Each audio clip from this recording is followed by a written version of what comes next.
What's up, gang? I just want to chime in on this because I see this, and it takes me back to my days when I was a grocery bagger. So one of the things about working in service is, and this is something that I think that more Americans need to get, because in America, there's a lot of entitlement, and with women in America, female entitlement is through the roof. A lot of young men have this entitlement thing as well, but the women are extremely entitled. And so once you become a server, once you become somebody in the service industry, your feelings no longer matter.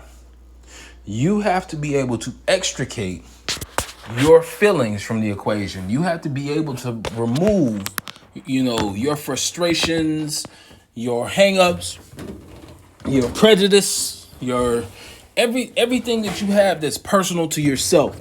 You need to be able to move that out of the way, because it's only going to get in the way of what you're doing. If you have any preconceived notions about any people, it's going to get in the way of what you're doing. If you're lazy, it's going to get in the way of what you're doing. If you're given to your emotions, it's going to get in the way of what you're doing. It's like, my channel is Forget Your Feelings.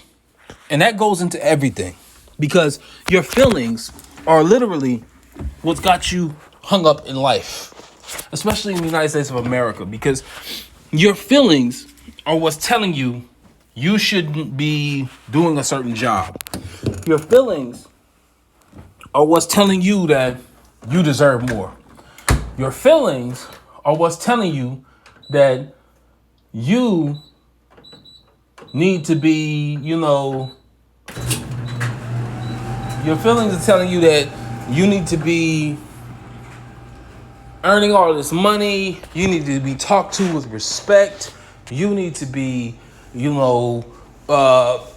cared for and loved on and appreciated and all these things. These are your feelings, right? And one thing that being a grocery bagger taught me was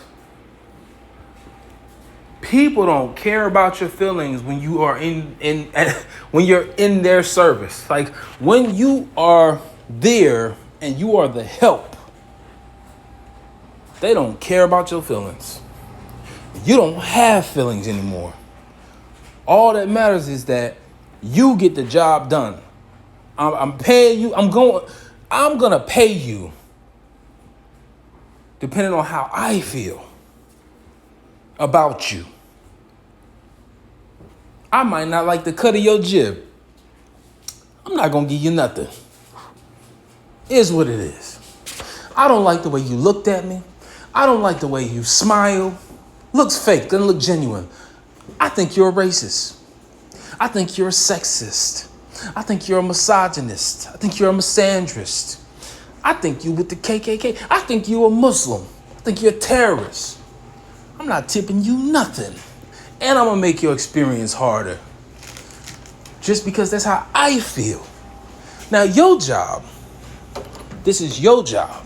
If you're in the service industry, your job is to make me feel good. That's what your job is.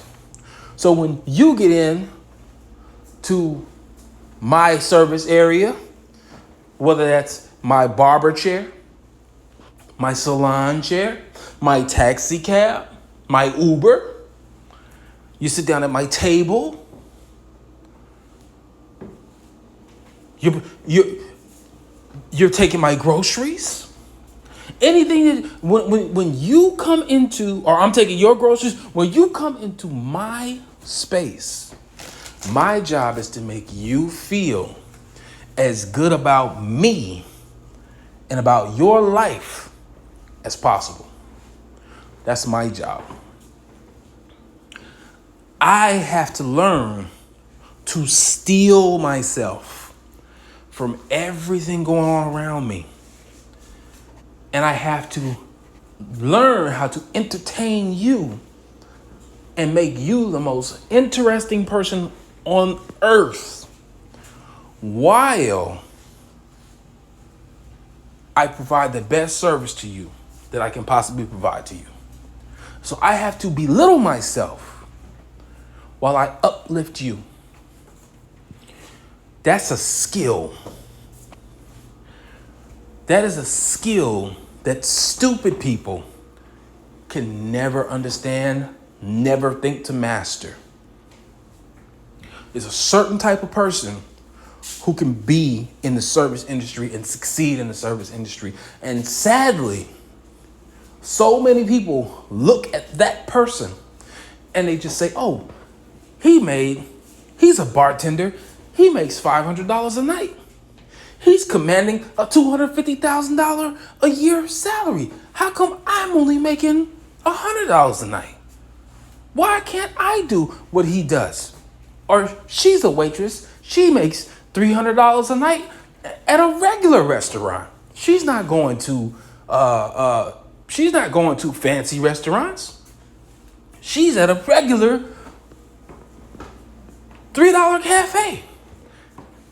How does she make $300 a night and I make $65 a night? I don't get it. Right? And so that's what's missing. People don't understand what's going on. And so I can look at this woman right here and I can just see the entitlement all over her. The fact that she did what she did and then she's sad about it. She's sad about it.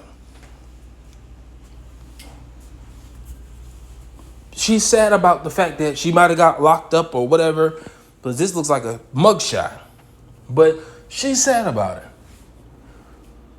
So anytime I see anybody who's sad about something that they do to themselves or did for themselves, put themselves in a situation, it lets me know I'm dealing with entitlement.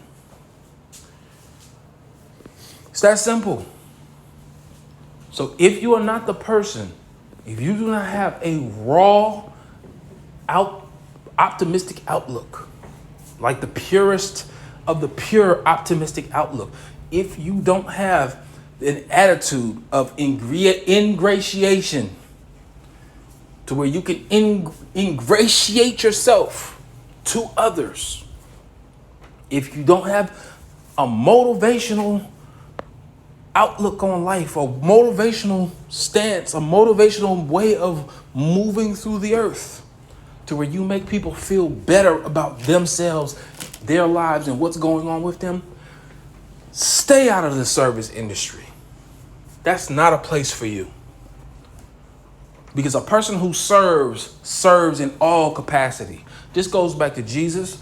This goes into Islam. A Muslim is a servant. Those who walk in divine faith are the servers of the earth. Their purpose is to serve. Their purpose is to help and assist and uplift. These are noble professions. And you can live very well at the service of others. But you have to embody that ideal. And most people, especially Americans, especially women, don't. So with that, guys, I'm out. Peace and blessings. Y'all take it easy.